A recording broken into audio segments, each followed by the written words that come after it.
E partimos para a conversa através dos nossos estúdios em Matosinhos com Alexandra Bento, bastonária da Ordem dos Nutricionistas. Alexandra, muito bom dia. Agradeço-te já a presença para estar aqui no Opinião Pública, a disponibilidade. Olhando para a roda dos alimentos, o guia da alimentação, guia alimentar para a população portuguesa, que foi feito em 2003, já é de facto a altura para revermos o guia da alimentação? Olá, muito bom dia. A Roda dos Alimentos, aliás, já foi revista 2 vezes. Há uma que é a primeira, que muita gente já não se lembra, mas foi inclusivamente pelaquela que eu estudei, que é da década de 70 ou 80. Foi o primeiro instrumento de educação alimentar feito para portugueses, por nutricionistas portugueses. Em 2003 tivemos uma alteração e na altura até lhe chamávamos a nova Roda dos Alimentos, que era face à anterior. E depois, em 2016, houve uma pequena alteração dessa Roda dos Alimentos para incluir algumas mensagens em termos da dieta mediterrânica. E hoje estamos a revisitar esta necessidade de alteração. Qualquer instrumento de educação alimentar, como é o caso da Roda dos Alimentos, tem que periodicamente ser revisto, deve periodicamente ser revisto. E revisto para quê? Deve ser revisto para se adaptar à nova evidência científica. A ciência não é estática, a ciência é dinâmica e, portanto, é preciso olhar para os instrumentos e verificar se eles estão à luz daquilo que é o saber do momento. E depois também deixo que lhe diga outra coisa. Além de é preciso adaptar à luz deste saber do momento, também é preciso adaptar às novas gerações. E este instrumento de educação alimentar é dedicado a toda a população, mas com um enfoque muito particular nas crianças. Se nós queremos aumentar a literacia da população, devemos lembrar-nos prioritariamente das crianças, que são o futuro do amanhã e, portanto, parece muito adequado que a nova Roda dos Alimentos, a que vier a seguir, aquela que se está a equacionar neste momento a alterar, que seja muito apelativa para estas gerações de hoje. E precisamente, Alexandra Bento, que mudanças são urgentes a efetuar na Roda dos Alimentos? O grupo de trabalho verá. Vai ser constituído um grupo de trabalho por um conjunto de nutricionistas, como já no passado foi feito, e terão que verificar qual é a melhor forma da passagem da mensagem alimentar. Eu não me vou antecipar porque, de resto, é um estudo que tem que ter que ser feito. Imagino algumas hipóteses, tal como no passado. Repare, a Roda dos Alimentos que existe neste momento não tinha, por exemplo, alusão à água. E entendeu-se em 2003, quando saiu a roda, que no fundo é que está neste momento, entendeu-se que era importante haver uma alusão à água, então colocou-se a água no centro da roda. Portanto, é preciso que o grupo de trabalho que vai iniciar a sua ação recolha aquilo que é a evidência científica para a construção deste momento e veja a melhor forma de comunicar a mensagem alimentar. E, portanto, é esse trabalho que vão fazer os colegas e deixe que lhe diga que o que se diz no dia de hoje é que ela vai ser lançada para o próximo ano. Portanto, imaginamos que vai haver aqui um ano e tal para elaborar este trabalho e parece-me que a Direção-Geral de Saúde está de parabéns ao verificar que é preciso equacionar. E podemos estar daqui por um ano e as mudanças serem muito sensíveis ou serem mais profundas. Nunca serão imensamente profundas e será isto mesmo, ou serem sensíveis ou serem mais aprofundadas. E já há algumas luzes daquilo que pelo menos está em cima da mesa e que poderão ser hipóteses de algumas modificações, como por exemplo a questão do vinho que tinha sido inserido no âmbito da dieta mediterrânica, retirá-lo pelo argumento do facto de ser qualquer consumo de bebida alcoólica a representar riscos. Parece-lhe que fazem sentido este tipo de medidas? Sim, vai ser equacionado, claramente. Repare, esta alteração que se fez em 2013, colocando o vinho, ele não está colocado na roda, como disse a senhora Diretora-Geral de Saúde, e muito bem. Portanto, há a roda, e na roda estão os vários alimentos, e no final há alusão a algumas mensagens, nomeadamente também às questões da atividade física. E, portanto, no canto inferior direito tem uma alusão ao vinho. E esta alusão no vinho está precisamente porque naquilo que é o padrão alimentar mediterrâneo há alusão à presença do vinho para indivíduos adultos saudáveis. Deixe-me repetir, indivíduos adultos saudáveis, que são estes que podem, desejando, beber um copo de vinho à refeição. No caso das mulheres, nunca mais do que um copo por dia. No caso dos homens, nunca mais do que 2 copos por dia. Mas desta mensagem nós excluímos crianças, excluímos adolescentes, grávidas, mulheres que alimentam e quem não tem saúde para beber. E, portanto, atendendo a que este instrumento de educação alimentar é para toda a população, eu acho que é legítimo equacionar-se a retirada da mensagem do vinho, ainda que fora da roda, porque pode resultar confundidor. Se eu levo uma roda dos alimentos, da alimentação mediterrânea, que tem no seu fundo a mensagem do vinho, quando nós na escola estamos a dizer às crianças que beber nunca, enquanto se está em fase de crescimento, pode resultar confundidor. Portanto, acredito que esta mensagem vá ser retirada e em relação ao vinho, o que nós podemos é passar esta mensagem. O vinho é para adultos que têm saúde. Para tal, numa dose que nunca se pode dizer que é isenta de risco, mas numa dose que não pode ser mais do que um copo de vinho para a mulher e 2 copos de vinho para o homem. Alexandra Bento, e nos últimos anos, desde que 2003, a roda de alimentos que nós conhecemos, ainda que com algumas alterações posteriores, mudaram muito os padrões alimentares dos portugueses nesses últimos anos? Os portugueses continuam a ter erros alimentares que em muito prejudicam a sua saúde.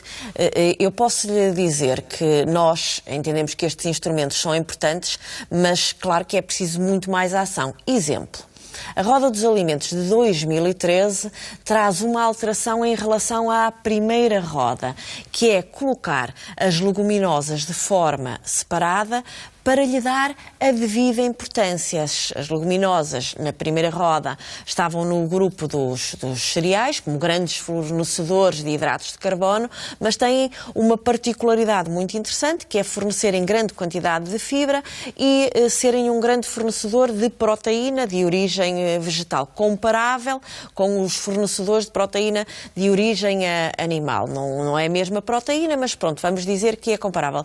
E atendendo a que é um alimento que há uma grande necessidade de se passar uma mensagem: aumente-se o consumo de feijão, grão, ervilhas, fava e outras leguminosas pela grande importância que têm para a saúde.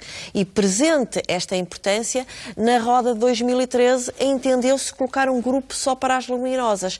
Agora, eu devo-lhe dizer que apesar desta ideia que é interessantíssima, nós não conseguimos aumentar o consumo de leguminosas na população portuguesa. Antes, pelo contrário, é dos grupos de alimentos que nós não conseguimos fazer o seu aumento nem diminuição. Portanto, continua relativamente com a mesma quantidade de consumo, já agora muito baixa. E, portanto, o que é que isto nos faz pensar? Que este instrumento é importantíssimo, claramente, mas são necessárias outras medidas para nós conseguirmos ativar a alteração de comportamentos alimentares. Alterar os comportamentos alimentares é necessário uma panóplia de ações. Desde logo, aumentarmos a literacia da população. É a base. Se nós não tivermos uma população que tem conhecimento suficiente e perceber, não é conhecimento por conhecimento, é perceber, conhecer verdadeiramente aquilo que devem ser as atitudes alimentares, ter instrumentos para poder escolher. E depois, por outro lado, nós temos que ter ambientes que sejam facilitadores dos comportamentos alimentares. Porque, repare, eu, pessoalmente, como nutricionista, vamos imaginar que tenho conhecimentos suficientes para ter boas escolhas alimentares.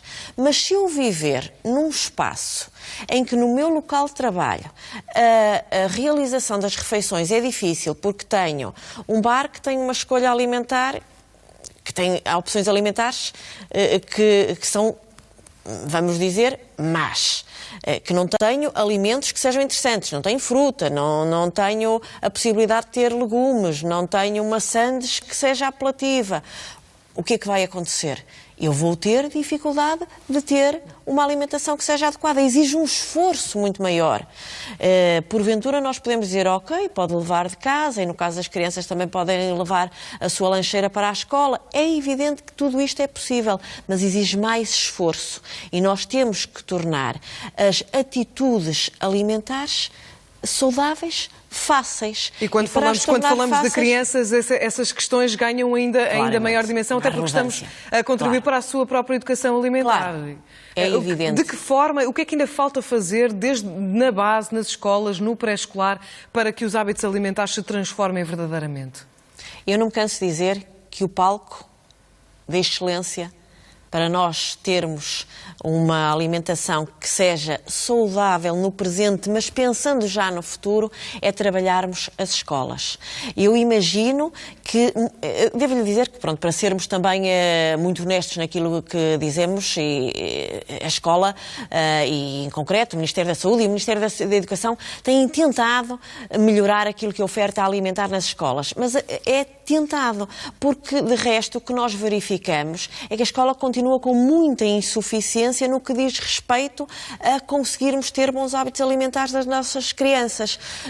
Tem-se feito, mas não é o suficiente. O Estado português tem apostado imenso, mas não tem apostado certo. Nós somos um dos países, em termos mundiais, que temos a alimentação subsidiada. E isto quer dizer um grande esforço orçamental de todos nós.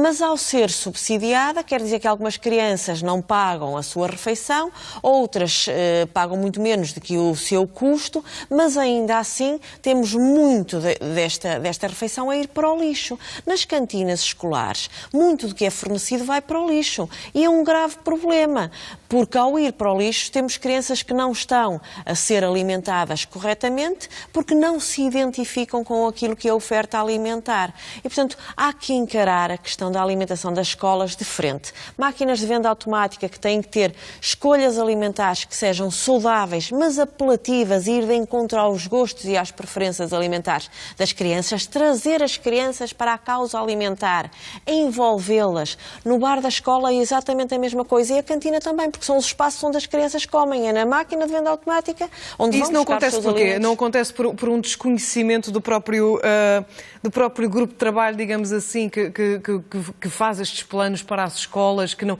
é por algum desconhecimento na área da nutrição que vemos hoje em dia?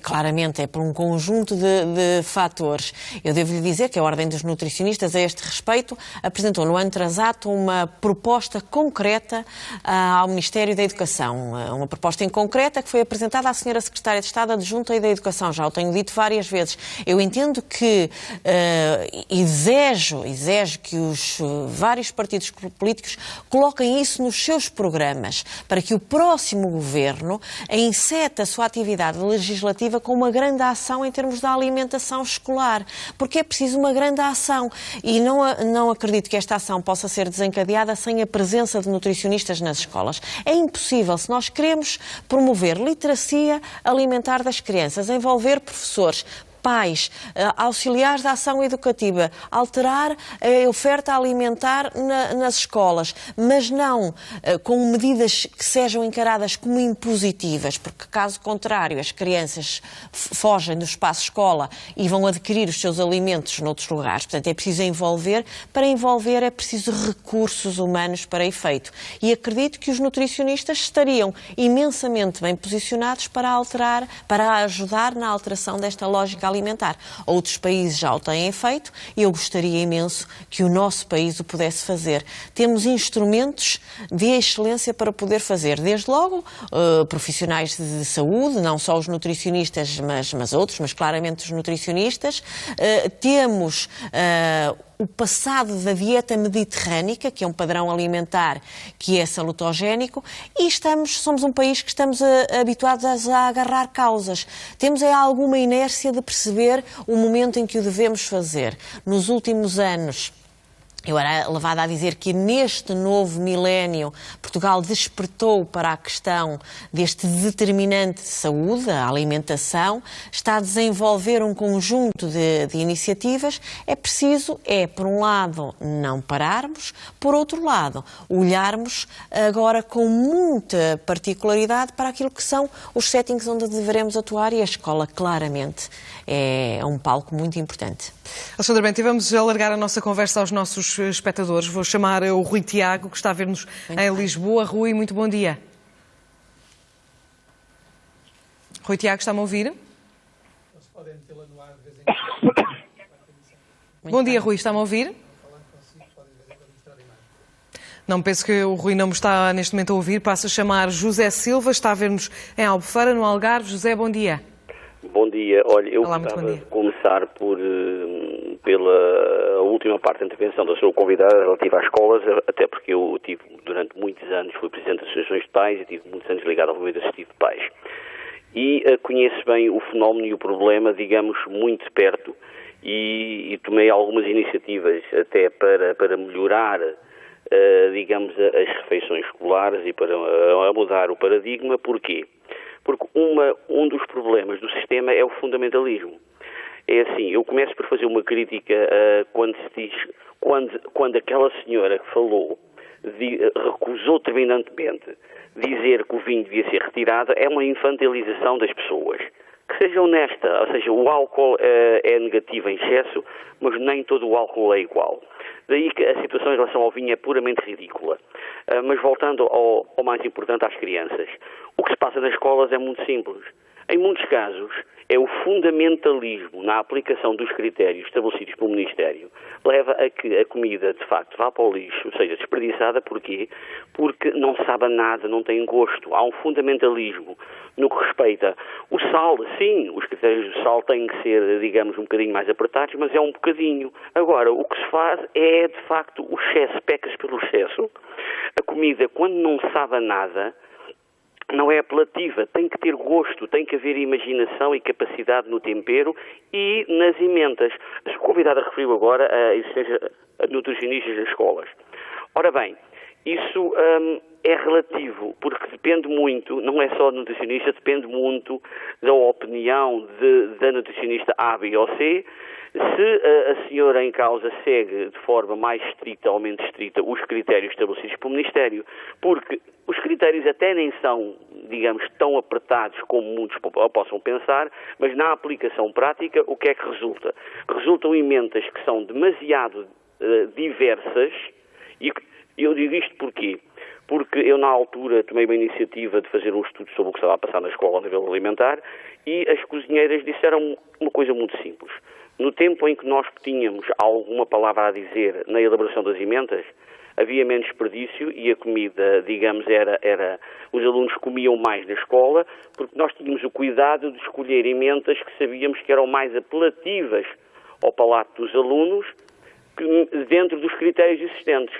Quando passou a haver uma imposição mais forte, mais fundamentalista, por parte das nutricionistas do Ministério, passou a haver uma diversidade extraordinária, mas passou a haver em excesso. O que é que sucede?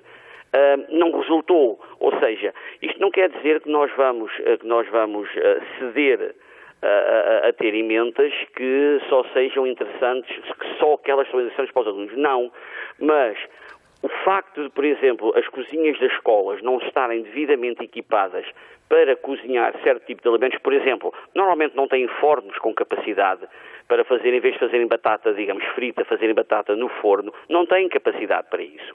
Por isso, uma coisa é fácil nós falarmos na melhoria e no objetivo, que é desejável, de melhorarmos a alimentação das escolas, mas também temos que ter em conta que tem que haver equipamentos nas cozinhas das escolas, que muitas vezes não há, para que essa mudança seja feita. E uma coisa eu lhe garanto, quando foi algo que eu verifiquei, quando as emendas e quando o que estava em oferta era apelativo e sabia alguma coisa, ou seja, tinha gosto, era saboroso, as crianças aderiam. Ora bem, qual é o erro em que nós caímos? Caímos precisamente num erro de impormos critérios que depois levam a que a comida não seja apelativa e as crianças vão ou às máquinas de venda ou vão comer fora. Porque isso também é outra questão, quer dizer, hoje em dia as crianças têm autorização dos pais para saírem ou não do espaço escolar e muitas vezes, quando não é interessante na escola, saem e vão comer fast food, normalmente, infelizmente, ou até aos supermercados comprarem, digamos, comida para comerem. Nós aí temos que ser mais inteligentes, temos que ouvir mais as pessoas que estão no terreno, porque senão esta revolução, ou a revolução que nós queremos fazer, ou a melhoria dos critérios, pura e simplesmente fica no papel e não vai acontecer. Não vai acontecer. Tem que haver bom senso. E o que se verifica é que esse bom senso há anos e anos e anos que não existe. Os únicos alunos que comiam frequentemente nas escolas eram ou os alunos, de facto, muito carenciados, ou o outro extremo, que eram os alunos que, não sendo carenciados, tinham uma boa educação alimentar em casa e tinham acompanhamento, digamos, parental, no sentido de orientação, no sentido de facto, comerem na escola.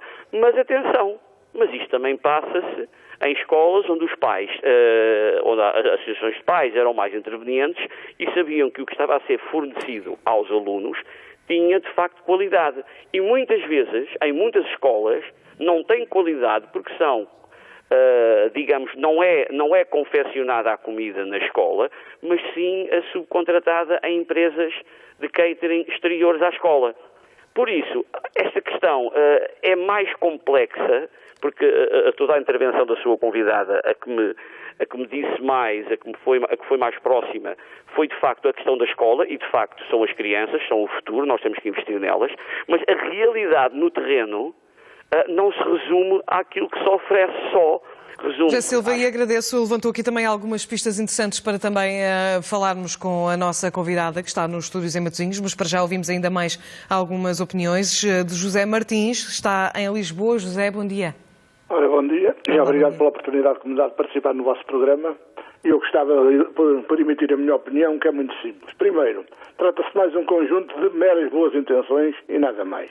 Porque se formos ao local, eu ainda não ouvi uma palavra que fosse uma letra da sua convidada sobre quem vai fiscalizar essa futura situação. Será que a Inspeção-Geral de Saúde, a Inspeção-Geral de Educação, alguma vez vai ter meios para fiscalizar não só os produtos que são contratados a empresas que fornecem os produtos já consumíveis para as educações, para as instituições de educação, como outras? A pergunta que eu faço é: estão criados os meios nas estruturas educacionais para permitir a quem lá trabalha a feitura de alimentos que realmente respeitem os métodos que vierem a ser impostos, senhora? E quem é que vai fiscalizar isto? Ora, a pergunta que eu faço, não devemos, nem é correto, nem é eticamente admissível, pormos o carro à frente dos bois. Ora, se queremos realmente, e se estamos com boas intenções em tudo isto, então criemos as estruturas para que funcionem, criemos os meios para fiscalizar essas estruturas, esses alimentos e a confecção desses alimentos. E depois há outro fator não menos importante. É bom não esquecer que Portugal continua a ter uma sociedade pobre, nos quais uma grande parte da população e dos jovens em particular não tem dinheiro sequer para ir às máquinas, minha senhora. E a pergunta que eu faço é, sem ouvir os gostos destes jovens, sem fazer-se um estudo de mercado do que é que estes jovens gostam ou não gostam, do que é que eles eventualmente podem ou não podem, ou devem ou não devem consumir, a pergunta que eu faço, com que base de informação é que vamos construir esse estudo que agora está tão problemático? Termino só com uma simples pergunta. Onde é que andou até hoje a Direção-Geral de Saúde, o Ministério da Saúde e a Educação sobre este assunto? Alguém conhece algum trabalho desses senhores? Muito obrigado. Bom dia. Obrigada a nós, José Martins, pelas questões que aqui nos levantou. Ouvimos agora a Ana Roda, está a ver-nos em Leiria. Ana, bom dia. Bom dia. Olá, bom dia. Olha, eu gostava de falar do sal. Isto começou tudo com a conversa do pão com sal e o pão sem sal. Eu queria dar um exemplo prático. Na minha família, o meu pai era hipertenso e nós comprávamos pão integral. O resto da família comia o chamado pão normal. Eu tenho tensão baixa. Alguns de nós têm que compensar a comida com sal. O que se passou foi que eu, por exemplo, tive que começar a carregar na manteiga. E todos nós estudámos a roda dos alimentos. Eu concordo com o ouvinte anterior que falava em fundamentalismo. A nossa cozinha mediterrânica é boa. Deixem, de facto, as pessoas, por exemplo, nas cantinas da escola, cozinharem aquilo que sabem cozinhar. Confiem. Não se ponham a medir à percentagem os alimentos. As coisas não se fazem assim. Porque, de facto, o que se passa é que os miúdos pegam num euro e vão à máquina. Isto é a realidade das escolas. Confiem mais nas tais cozinheiras. E do que na roda de alimentos à porcentagem. Era só isto que eu queria dizer.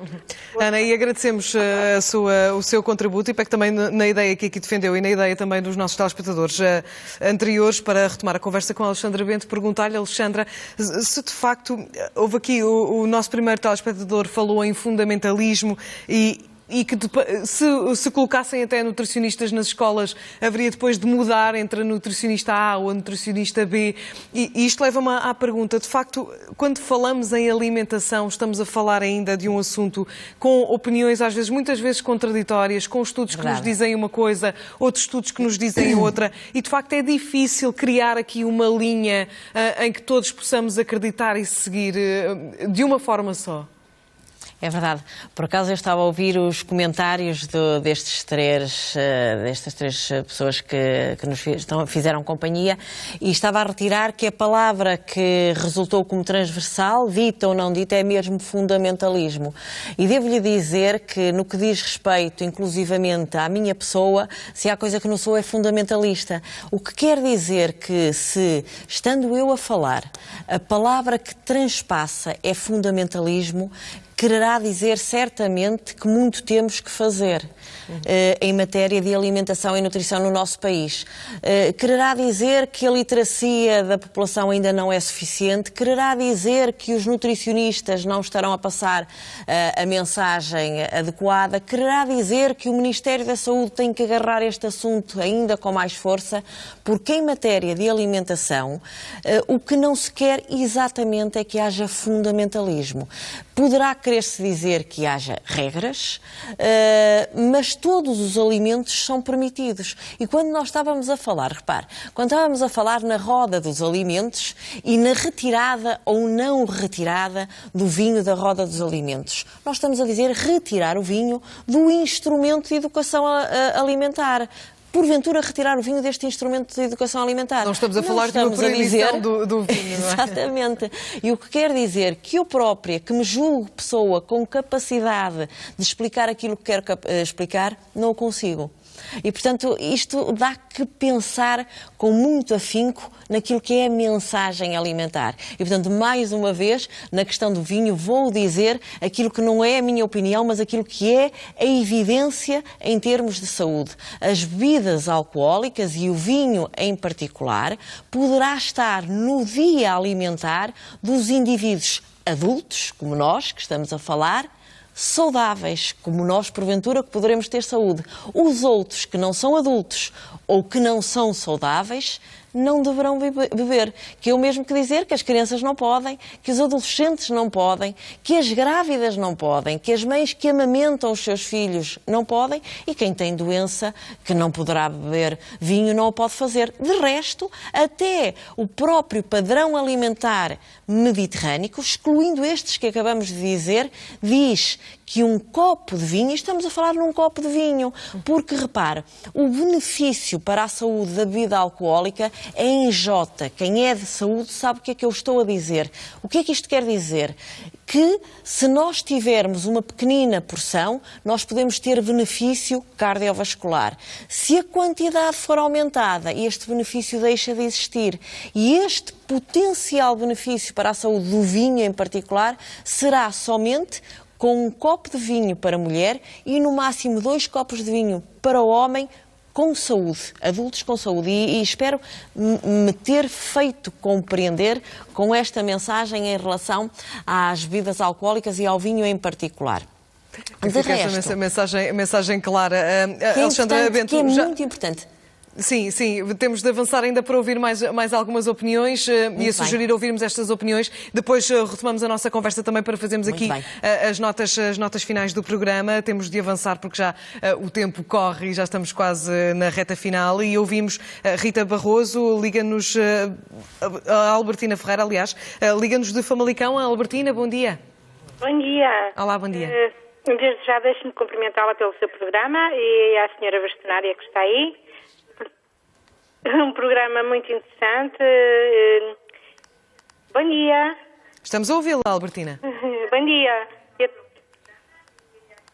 Albertina, vou-lhe pedir que baixe o som da sua televisão, por favor. Assim conseguimos ouvir-nos melhor. Certo, já está. Obrigada. Bom dia. A minha questão depende com o seguinte. Eu sou mãe, tenho uma menina que vai estudar com 13 anos e o que eu sugeria é que as cantinas das escolas fossem entregues às próprias escolas, que as cantinas tivessem cozinheiras, como tinham no meu tempo, que se cozinhasse nas próprias escolas. Porque é que acontece? Acontece que realmente os bares e as máquinas que existem nas escolas, por vezes não têm os alimentos mais corretos, não têm aquilo que faz bem às crianças, mas também acontece que na hora das crianças almoçarem na escola, a comida não é a mais apelativa.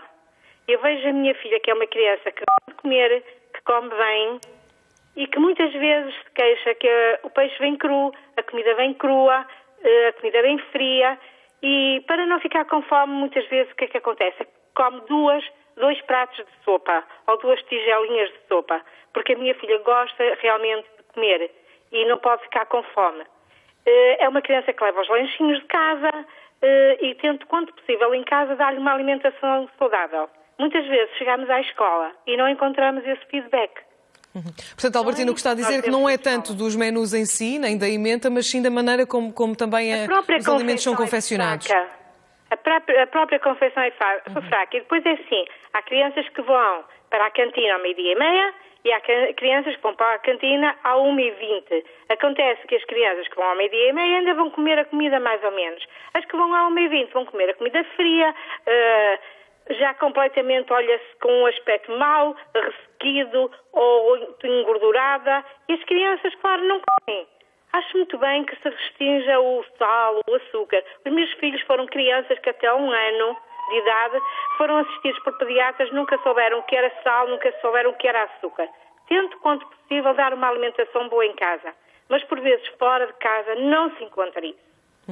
Albertina, e agradeço, muito obrigada por ter partilhado também o seu testemunho, o caso da sua filha connosco, que nos também dá um quadro da realidade atual. Ouvimos ainda Pedro Pérez, está a ver-nos em Loures. Pedro, bom dia. Olá, bom dia, Olá, bom dia. A todo o auditório e assim à sua convidada. Eu, em relação à questão do vinho, não gostaria muito de me alongar nos comentários, mas eu nasci em Bucelas, que é uma região marcada de vinho branco, da qual eu me orgulho muito pessoalmente. O que eu queria sugerir era uma coisa simples. Pensem em quintas pedagógicas, onde os animais podem ser criados de uma forma saudável, ao ar livre. As crianças das mesmas escolas podem até aprender como é que se cultiva, como é que as coisas nascem. Gera-se emprego. E podemos garantir que essas crianças vão comer uma alimentação saudável. Nós podemos meter a roda dos alimentos com 100% de vegetais, mas se esses vegetais forem criados segundo as condições que a Monsanto nos apresenta, com os glifosfatos, com todas essas coisas, não adianta nada. Portanto, era só uma sugestão. Criem sugestão, Pedro. Muito obrigada por ter participado. Peço desculpa por estar também a interromper, mas ainda temos mais uma opinião para ouvir. É o caso da Maria Vieira. Está a ver-nos em Lessa da Palmeira. Maria, bom dia.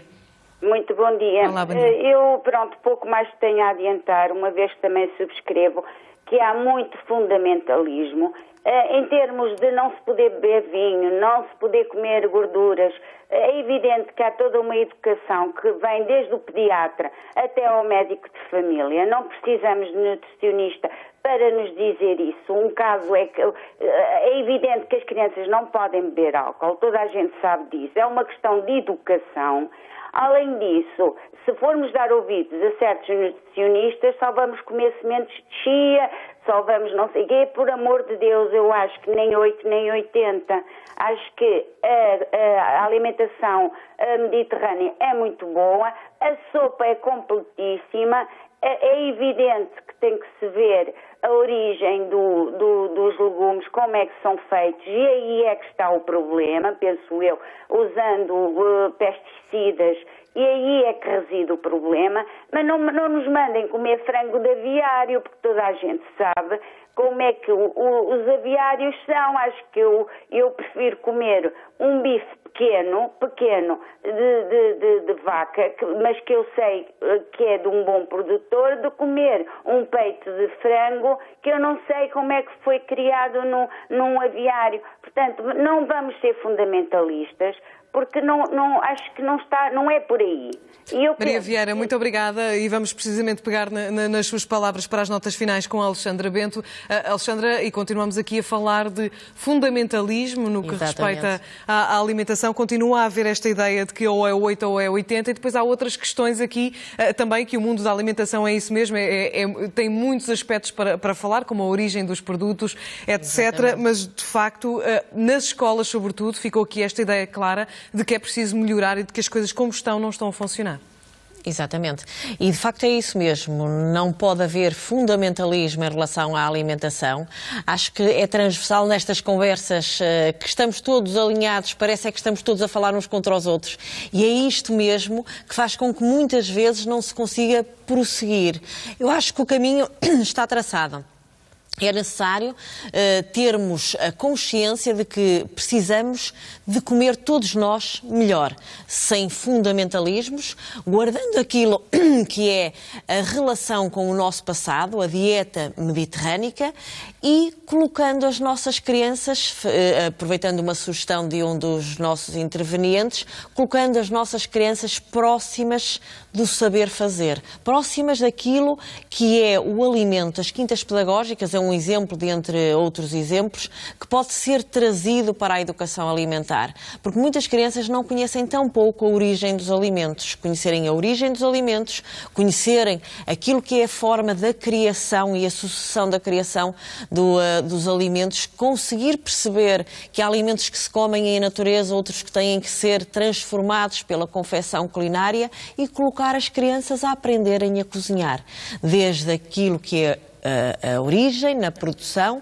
até ao momento que é para colocar o alimento no prato, envolvendo as crianças. Acho que será a palavra de ordem e será, porventura, o resumo que eu posso fazer destes momentos que tivemos no dia de hoje. E, de facto, ainda há muito por fazer nesta área também, no que respeita às escolas. A Alexandra Bento foi um bocadinho a nossa conversa, o nosso contributo para esse debate. A bastonária da Ordem dos Nutricionistas, a quem agradeço a presença neste Opinião Pública, em que estivemos aqui a falar das medidas que estão a ser equacionadas também para a roda dos alimentos, e também outras medidas que a Direção-Geral da Saúde tem previstas para melhorar a alimentação dos portugueses. E o programa chega agora ao fim. A Liliana Carvalho traz-lhe o Jornal do Meio-Dia à hora certa. Bom dia.